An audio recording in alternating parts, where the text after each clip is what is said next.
Today we look at chapter 4, verses 1 and 2. At first glance, these verses sound historical. Krishna, the master, says this teaching was given to Vivaswan, then to Manu, then to Ikshvaku. It sounds like lineage narration, but that is not the point. These verses are not about prestige, they are about preservation. What happens to knowledge over time? Does it remain intact or does it gradually bend?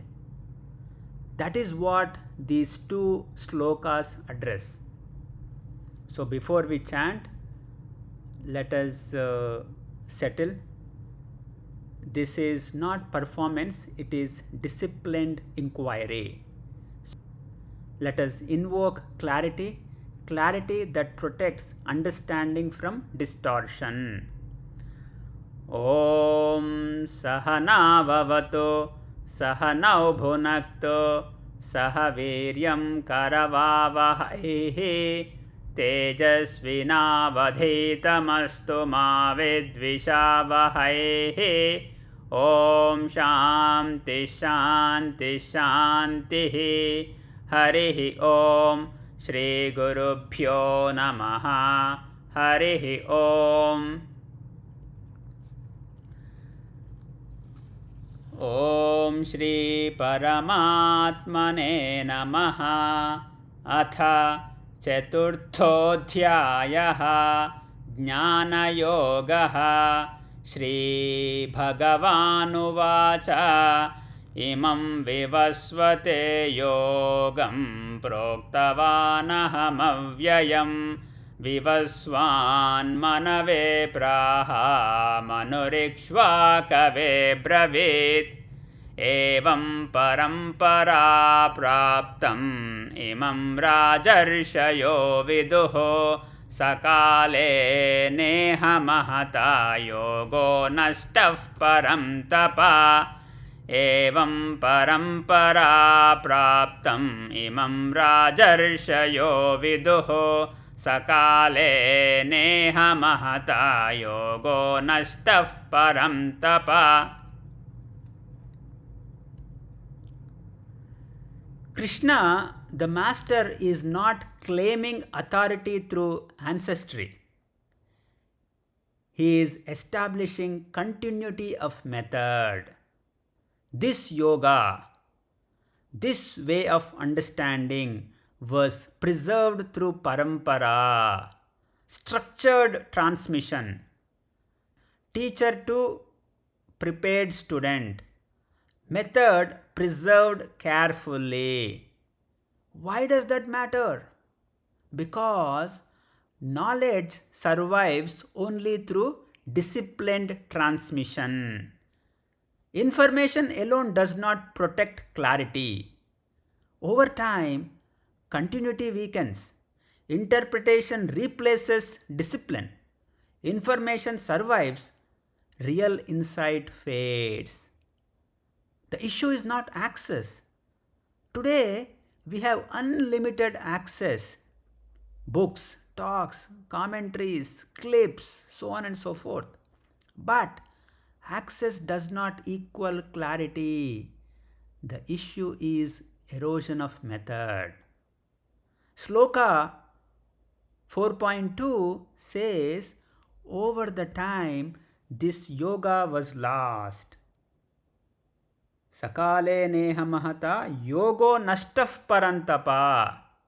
Not erased, diluted. Clarity does not disappear through attack. It fades through causal modification. Transmission is not about obedience. It is about protecting insight from distortion. Let's take an example. Consider meditation. A teacher trains students carefully. The posture, the breath, correction, consistency. Over generations, the structure drops. Only the relax and feel good aspect remains. The word meditation survives. The right, great understanding changes. Nothing was destroyed, it was softened. This is how knowledge fades. Kabir, a poet, says, पोथी पढ़ पढ़ जग मुआ पंडित भया ना कोये पोथी पढ़ पढ़ जग मुआ पंडित भया न कोये. Reading alone does not create understanding. Surface contact does not equal transformation. The warning is not against scripture, it is against the superficial engagement. Let's look at application. So, what do we do with this? These verses are not about ancient kings, they are about us. Stabilize your own continuity. Ask yourself, is my understanding structured or assembled? Do I follow a particular method or collect perspectives? Have I tested the depth or only gathered familiarity? Be precise. There is a difference between knowing words and being reshaped by them. One disciplined correction. Remain with one teaching long enough to expose your assumptions. Revisit foundational ideas until they clarify perception. Prefer rigor over stimulation. Transmission is not blind dependence. It is protection against dilution. Disciplined method protects inside. Disciplined method protects inside. So as we close, chapter 4, Jnana Yoga begins with a warning. Not about enemies, about entropy. Everything decays without proper structure. Practices decay. Understanding decays. Companies decay. Clarity does not survive by accident. If you value insight, protect the method that produces it.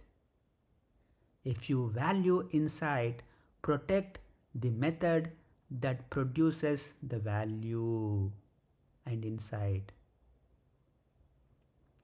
That is the spirit of verses 4.1 and 4.2.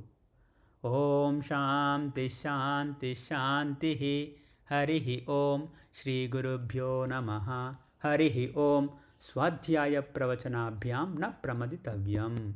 Om Tat Sat.